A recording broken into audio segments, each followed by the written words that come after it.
लेकिन चूंकि सरकार का हनीमून पीरियड चल रहा है और किसी को भी हनीमून पीरियड में डिस्टर्ब नहीं करना चाहिए। कटोगे तो कटोगे के नारे से अगर लोग कन्विंस नहीं थे तो हमारा 9 लाख वोट कैसे बढ़ता? इसका मतलब लोग कन्विंस हैं। ये अलग बात है कि उससे नहीं कन्विंस होने वाले लोगों की संख्या अधिक है, इसलिए हम लोग थोड़ा पिछड़ गए। आने वाला 10 साल में झारखंड अगर इसी दिशा में बढ़ता रहा तो आप हम ये मान करके चलिए कि पार्ट ऑफ बांग्लादेश में आप रह रहे हैं।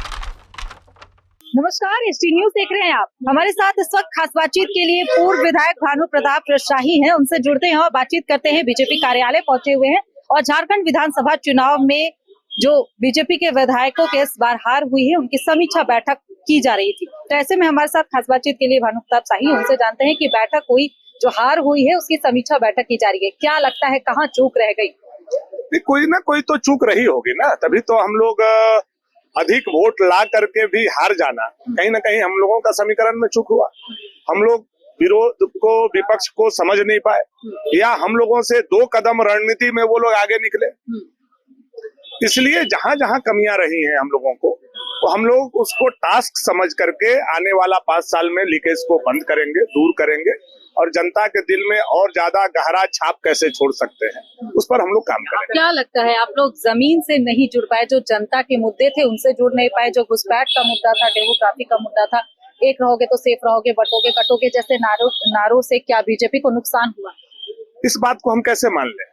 अगर हमारे मुद्दे गलत थे, बटोगे तो कटोगे, तो हमको 9 लाख वोट पिछले बार से अधिक कैसे आया? हमारा 3% वोट बढ़ा कैसे? अगर लोग उस नारे से, डेमोग्राफी चेंज से, बटोगे तो कटोगे के नारे से अगर लोग कन्विंस नहीं थे तो हमारा 9 लाख वोट कैसे बढ़ता? इसका मतलब लोग कन्विंस हैं।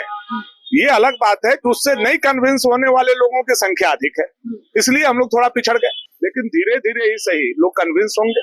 आज 9 लाख बढ़े हैं, कल 18 लाख बढ़ेंगे, फिर 24 लाख बढ़ेंगे, फिर सत्ता में हम वापिस आएंगे। तो हम लोग कंटिन्यूअसली प्रयास करेंगे। चूंकि झारखंड जिस दिशा में आगे बढ़ रहा है, आज आप झारखंड को देख रहे हैं, मैं आज के 10 साल बाद का झारखंड देख रहा हूँ। आने वाला 10 साल में झारखंड अगर इसी दिशा में बढ़ता रहा तो आप हम ये मान करके चलिए कि पार्ट ऑफ बांग्लादेश में आप रह रहे हैं, जहां वहां के राष्ट्रपति को, वहां के प्रधानमंत्री को भगा दिया जाता है, एक महिला को भगा दिया जाता है, रातों रात सत्ता से बेदखल कर दिया जाता है। वो स्थिति कल आने वाला समय में यहाँ भी होगा। तो इससे बचाना है तो एक ब्रॉड माइंड से हमको झारखंड को समझने की जरूरत है। अब जब ब्रॉड माइंड से हम झारखंड को समझने का प्रयास करेंगे, दूरदृष्टि से देखने का प्रयास करेंगे, तब हमको समझ में आएगा कि हम लोगों को जो भारतीय जनता पार्टी का मुद्दा है उसको एक्सेप्ट करना चाहिए और भाजपा के साथ चलना चाहिए। मतलब आप लोगों ने हार को स्वीकार कर लिया, आप लोगों ने जनता का जनादेश को भी स्वीकार कर लिया, आप लोगों ने भी स्वीकार कर लिया कि इंडिया गठबंधन फिर से सत्ता में आ गया। क्या लगता है इनके जीत का श्रेय किसे देना चाहेंगे? इंडिया गठबंधन को, हेमंत सोरेन को, कल्पना सोरेन को, मैया सम्मान योजना को? क्या लगता है? देखिए, इतना कठोर सवाल का हम कठोर जवाब दे सकते हैं, आप हमको जानते ही। लेकिन चूंकि सरकार का हनीमून पीरियड चल रहा है और किसी को भी हनीमून पीरियड में डिस्टर्ब नहीं करना चाहिए, तो ये 6 महीना हम हेमंत सोरेन जी को इसका जवाब नहीं देंगे।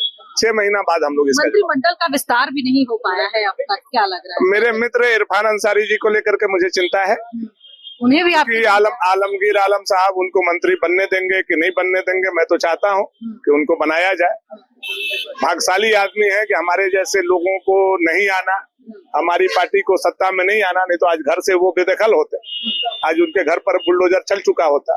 लेकिन भाग्यशाली है, उन्होंने 5 साल अपना घर को बचाने का काम किया है। लेकिन सीता सोरेन जी के साथ जो अपमान उन्होंने किया है, एक विधवा, एक आदिवासी और गुरुजी के बहू के साथ जो अपमानजनक बात कहा है, वो टीस हम लोगों के मन में बैठा करके हम लोग रखे हुए हैं और जब भी मौका आएगा उसका बदला हम लोग इरफान अंसारी से लेंगे। बहुत शुक्रिया हमारे साथ बातचीत करने के लिए। हमारे साथ इस वक्त खास बातचीत कर रहे थे भवनाथपुर से पूर्व विधायक भानु प्रताप शाही। झारखंड विधानसभा चुनाव में इस बार वो भले ही हार रहे हैं, लेकिन उन्होंने यह भी स्वीकारा है कि जनता का जनादेश है, हम स्वीकार करते हैं और जहां भी चूक हुई है हम उसे जल्द ही दूर करने की कोशिश करेंगे। फिलहाल इस खबर में इतना ही, मुझे दीजिए इजाजत।